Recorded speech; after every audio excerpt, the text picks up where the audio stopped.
You guys remember Y2K, right?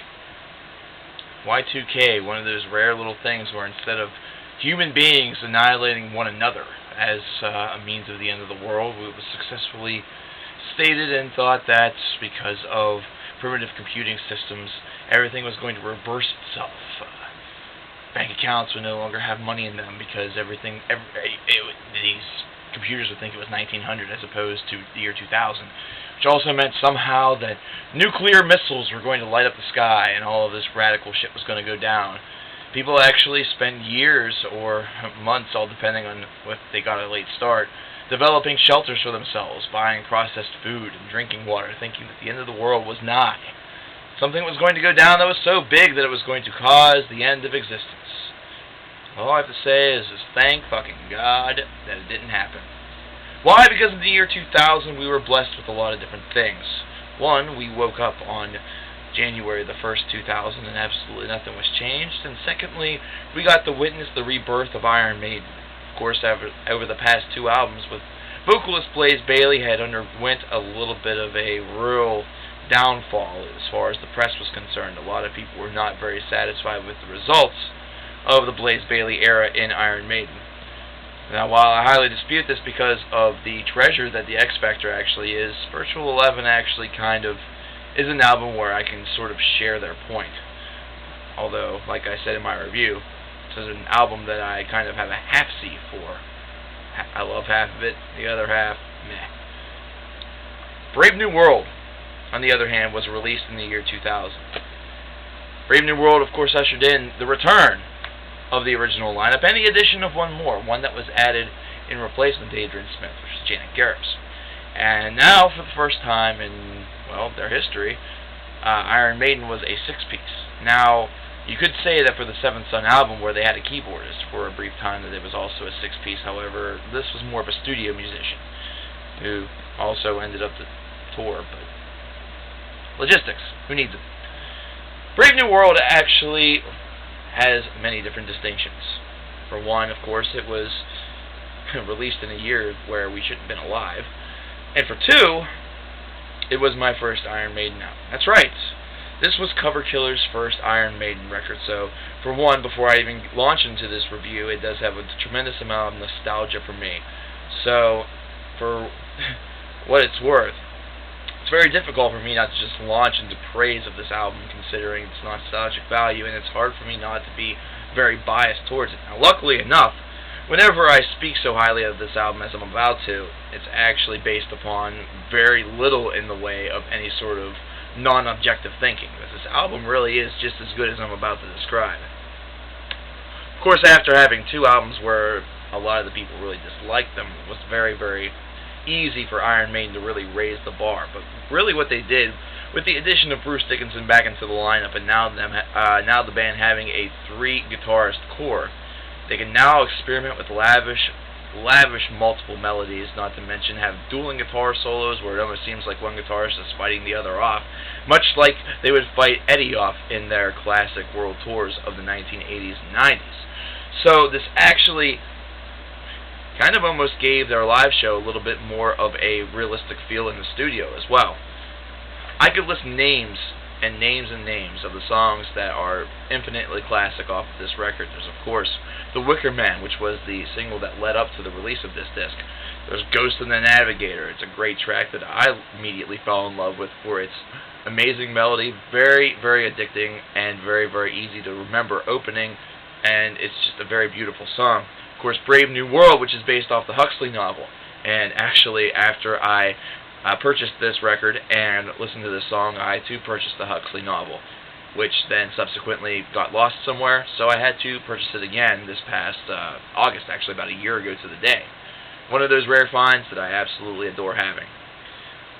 Brave New World, of course, goes right into Blood Brothers, which is probably my favorite Maiden song for a very, very long time. I absolutely adored this track.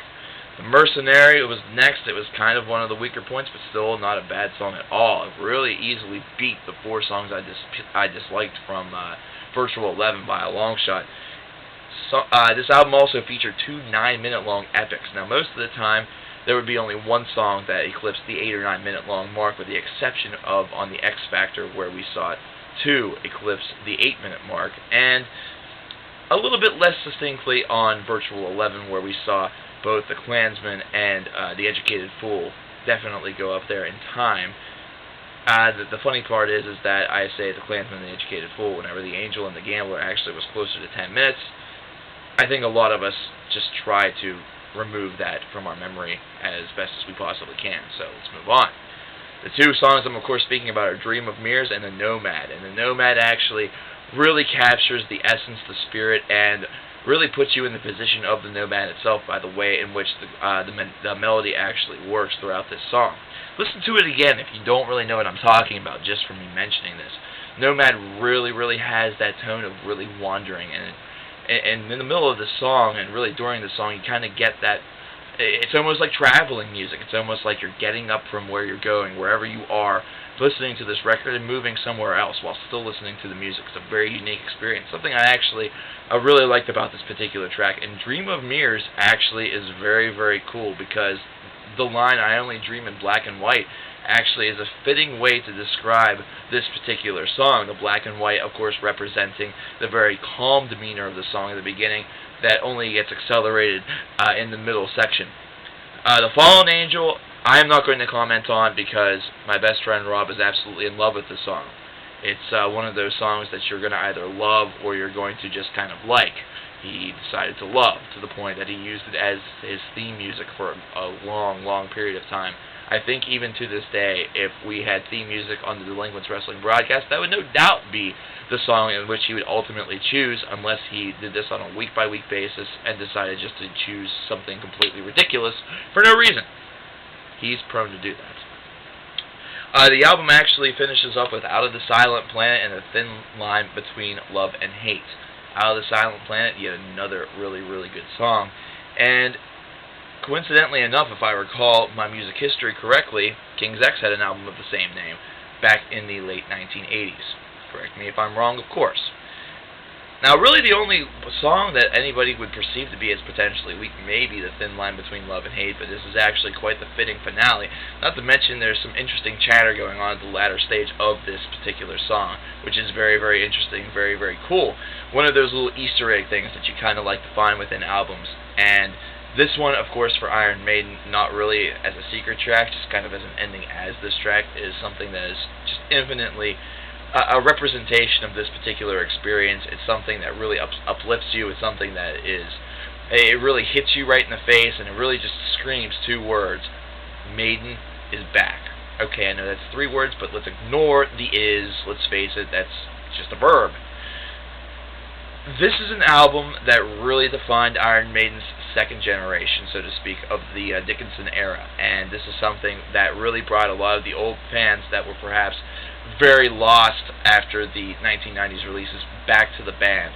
This also launched a secondary aspect to this particular band that was sort of begun with albums such as The X Factor and Virtual 11, but mostly is distinctly attributed to Brave New World, and that is the fact that they turned a little bit more to the flowing melody and the more instrumental grace and exploration that sometimes you often would attribute to progressive music, which is very unique.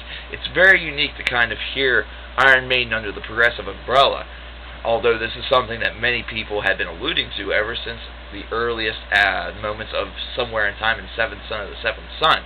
So the fact that this is surprising is a surprise unto itself, considering it seemed to be something that they had experimented and tweaked around with in the prior years. However, this would be kind of the album where the band would kind of embrace this culture a little bit more and actually explore it further with the subsequent releases after Brave New World. This is an album that also garnered much praise, whether it be in metal magazines of the time such as Metal Edge or Metal Maniacs, whether it be in conventional magazines such as Rolling Stone, or whether it be from the websites of today such as Metal Storm, Blabbermouth, Encyclopedia Battalion, whatever it be. This is an album that is constantly seen as one of Maiden's best releases of all time, and the fact that it's done basically on the 20-year anniversary of their first release and as their 12th studio release is something that is certainly to be aspired about and to be seen as quite the notable achievement. This is something that also shows Iron Maiden is a band of musicians that can undergo multiple changes, and still, whenever the classic lineup comes together, even with an addition of Janet Gers, they're able to really perform at the top of their game. This is an album that, for nostalgic value alone, I could easily give a 9.5 or a 10. It's a 9 whenever you look at it objectively, period. Some sites actually go more along the lines of like an 8.75, so it's really not that far off, while other people will consider it to be one of the most perfect albums of the 2000s. I think the 9 is just an absolutely solid, accurate, and very, very fair rating. This is a great album. This is a classic album. It holds a lot of meaning to me. If I ever lose this album, it's an album that I would be quick to buy almost immediately. The minute that I would notice that this album was gone would be the exact second that I get into my car and go buy a replacement copy of this disc. If I could find it on vinyl, I would buy it on vinyl. If I could find it on a cassette tape, I would buy the cassette tape. This is one of those albums that has that much meaning to me that I would love to own it on multiple platforms.